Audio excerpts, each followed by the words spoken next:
2 years ago, my parents sat me down and delivered a firm ultimatum.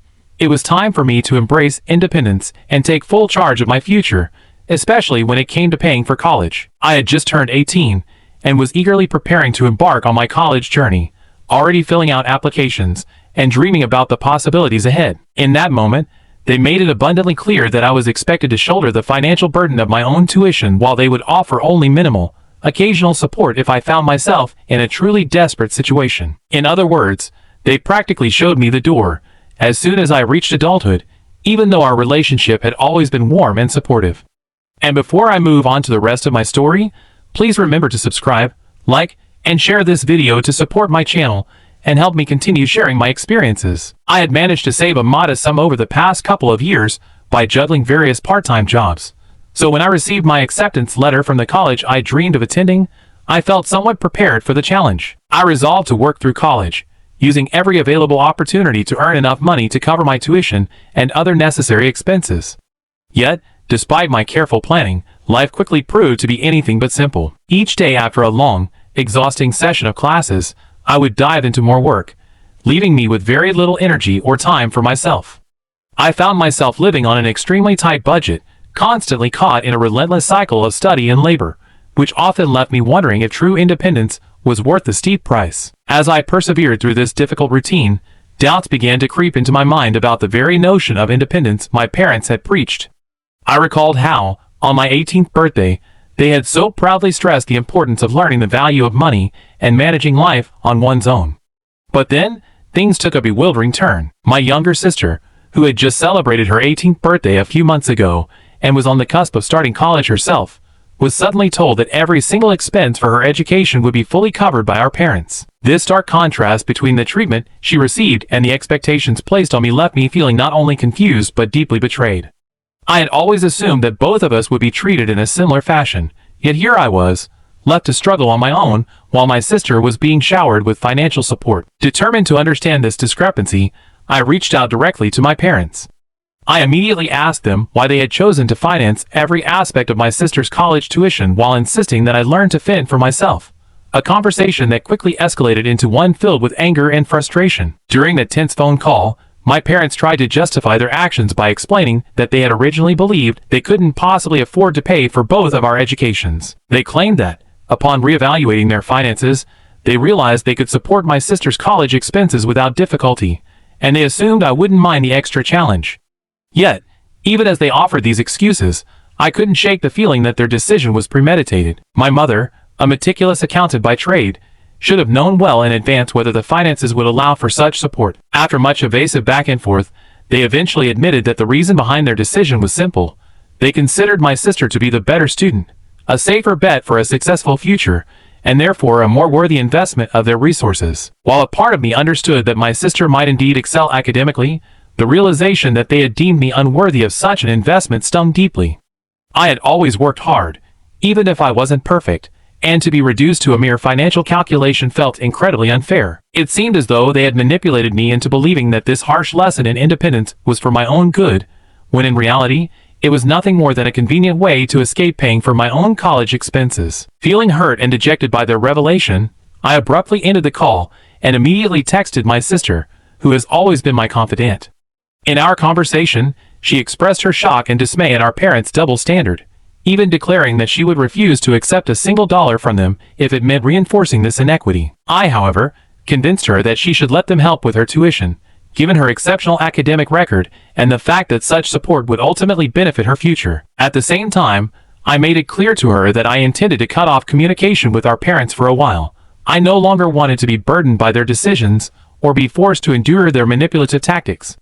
Originally, I had planned to return home for Thanksgiving and Christmas break, but now that plan was thrown into disarray. Though I hadn't directly informed my parents of my decision, my sister must have let slip that I wouldn't be coming home, leaving me with no clear alternative but to consider staying with my grandparents. I simply couldn't bear the thought of facing them, not at least until I had time to process everything that had happened. Matters only worsened the next day when my sister called me again, explaining that our parents had erupted into a loud, bitter fight after she had mentioned that I wasn't coming home for the holidays. Apparently, the argument was so intense that even she could hear every heated word, and it was clear that my mother had been the instigator. She had somehow convinced my father that I needed to pay for my own education, particularly in light of the possibility that my sister might choose to attend college abroad, an option that wasn't far-fetched given her stellar grades and her long-standing dream of traveling. My mother's plan was to conserve money for my sister's future, leaving me to struggle on my own. Once I learned of this, my father's reaction was even more extreme. He became visibly upset, blaming my mother for manipulating him and ultimately alienating me. I realized that, despite my anger toward both parents, it wasn't entirely fair for my father to place all the blame on her. Yet, the damage was done. My sister later mentioned that during the fight, my father had even threatened to leave my mother if she didn't somehow convince me to return home. This revelation only deepened my resolve. After careful thought, I decided that their marital issues were not mine to fix. I was already facing my own battles with work and finances, and I refused to let their problems become mine as well. So when my mother called me the next day, I firmly told her that I would not be coming home for the holidays, no matter what. I declared that if my father chose to leave, that was his problem, just as I was expected to deal with my own financial woes on my own. In a way, I was determined to make them experience the sting of having to deal with their own issues without my support. My resolve, however, did little to ease the tension at home. Later on, during yet another heated discussion, my mother accused me of being utterly heartless and overreacting to what she considered a minor issue. She argued that I was ungrateful for not accepting their financial help with my college tuition, and that I was acting like an entitled brat. I found her words extremely offensive, not because I was upset about paying for college per se, but because of the glaring inconsistency in how she and my father treated me compared to my sister. Had they not incessantly harped on about the virtues of independence, I might have opted for a student loan, even if it meant relying on them as co-signers, a scenario that would have completely undermined the concept of self-reliance they so cherished. My mother stubbornly maintained that the reason for the differential treatment was the significant disparity in our academic records. Yes, my sister had always been the top student, but that did not mean I was devoid of talent or worth. I had excelled in my chosen major, and it hurt immensely to hear that my parents had decided I wasn't worth investing in simply because I wasn't as flawless as my sister. Our argument dragged on for nearly 15 minutes without any meaningful resolution, and I left the conversation resolute in my decision not to return home during the holidays. Even though my mother chastised me for being petty and immature, I felt that her manipulation was just as much to blame for my pain. Despite my deep-seated worries about the potential collapse of their marriage, given that my parents had once shared a beautiful history as high school sweethearts, I could not, in good conscience, subject myself to further emotional turmoil by going back to a home that no longer felt safe. A few days later, I shared an update with all of you, thanking everyone for their supportive comments on my original post. It had been 3 days since I last spoke with my mother, and the atmosphere remained heavy and uncertain. My sister kept reassuring me that I didn't need to worry too much, knowing well how overwhelming things had become for me. In a surprising turn of events, I decided to quit my job, a decision that came after realizing how much my work was draining my energy and robbing me of the joy of my life. For far too long, I had been splitting my time between grueling work shifts and intense study sessions, leaving no room for the activities I truly loved. I felt like a zombie, barely interacting with friends or enjoying life outside my room. Determined to break free, I made the difficult choice to resign, and in doing so, I also reached out to my paternal grandparents. After a heartfelt conversation, they generously offered to provide me with a loan or financial assistance during the final stretch before my graduation. With their help and some savings of my own, I felt a renewed sense of hope.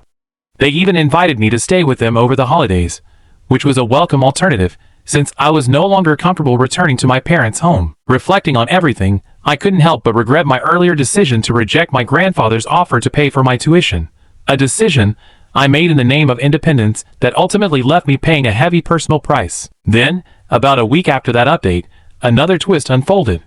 It had been a week since I last communicated with my mother, and today she made an unexpected appearance at my college. I was caught off guard, especially after ignoring several of her calls and messages in recent days. In her messages, she had pleaded with me to speak to my father, insisting that he was deeply upset by everything that had transpired and that both she and my father truly loved us equally. Yet, I was still seething with anger and was determined not to let her words sway me. Despite my initial reluctance, she persisted, sending a text that said she had driven all the way to campus just to talk to me face to face, and that she wouldn't leave without having a proper conversation.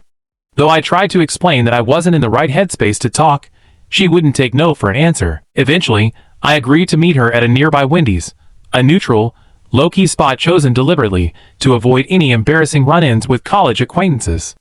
Once there, she ordered food for me, even though I repeatedly protested that I wasn't hungry, insisting that she wanted to make up for everything by treating me. As we sat down to eat, she began to pour out her apologies, expressing genuine remorse for the way she had treated me.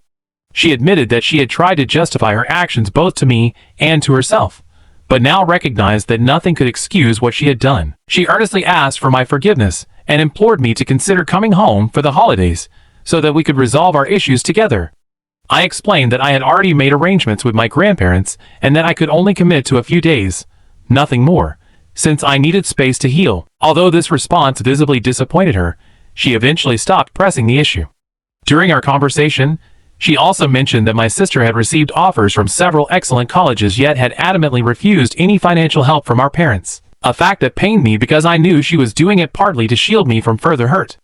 I reassured her that I would ensure my sister accepted the support offered, as I did not want her to endure the hardships I had faced by trying to be completely independent. As much as it might sound like I was being spoiled, I truly believe that having parents who support you financially until you're self-sufficient is far more practical than being forced into premature self-reliance. After all, those who are blessed with affluent parents truly do have it easier, and pretending that being independent automatically makes one superior is a fallacy that we all eventually learn is not so simple. Before we wrapped up our meeting, I also inquired about how things were going between my mother and my father, especially since I had heard unsettling rumors about him threatening to leave her. My mother, a bit taken aback by my question, reassured me that they were attending marriage counseling to work through their recent disputes, many of which had been ignited by my situation. Surprisingly, my father had not reached out to me after our previous confrontation about the tuition issue, and when I asked about it, my mother explained that he had been so overwhelmed with guilt and self-doubt that he repeatedly hesitated to contact me. She recalled urging him to simply text me and get it over with, but his overthinking had prevented him from doing so. I could hear the emotion in her voice as she spoke, her eyes glistening with unshed tears, a rare display from someone who rarely let her feelings show. Concerned for his well-being, I impulsively asked her to put him on the phone immediately. Though initially surprised, she complied, and when my father answered, the first thing he asked was if I was all right, a question that moved me deeply. Taking the phone from my mother, I told him that while I was still processing everything and hadn't yet reached the point of full forgiveness, I was willing to try and work through our issues. I warned him that if he continued to hesitate, it would only prolong our pain and make it impossible to truly resolve our differences. In a moment of raw vulnerability, he broke down in tears, apologizing profusely for all that had transpired. My mother, too, struggled to hide her emotions, and although I was overcome with feelings of sadness, I managed to steady myself and speak calmly to him. We ended up having a heartfelt conversation about our feelings and our need to rebuild our relationship. By the end of our discussion, we agreed that I would spend at least a week and a half with him during the holidays, giving us a chance to reconnect as a family. We also decided that we would all participate in family therapy sessions. My parents were already set on marriage counseling, and now the four of us, including my sister, would work together to mend our fractured bonds. Even though I would have to return to college after the break, we planned to arrange online therapy sessions so that our healing could continue despite the distance. Walking away from that meeting, I felt a cautious glimmer of hope, even as I continued to process the deep emotional wounds that had been inflicted. Now, nearly a year has passed since that turbulent time, and I'm happy to share some long-awaited positive news. I finally graduated from college, and within just a few weeks of the ceremony, I landed a job that has brought a newfound sense of stability and contentment into my life. No longer burdened by the relentless pressures of academics, I can now focus on building my career, enjoying the quiet comfort of my own apartment with my roommate, and simply relaxing in the evenings, a lifestyle that I am truly beginning to appreciate. Many of you have been wondering how things turned out with my parents after all the drama, especially given the doubt some had about my decision to give them another chance. I'm relieved to report that, thanks to our collective commitment to therapy and honest communication, our family is gradually healing. My grandparents, true to their word, covered my tuition during the final months of my studies, and my sister eventually accepted the financial assistance our parents had offered her, realizing that it was ultimately in her best interest. To further make amends, my parents even offered to help cover my rent for a few months until I managed to save enough on my own. While I can't say that everything is perfect, I now feel a sense of balance and hope for the future. I truly appreciate all the support and concern you've shown me throughout this journey, and I thank you from the bottom of my heart for checking in and caring about my well-being.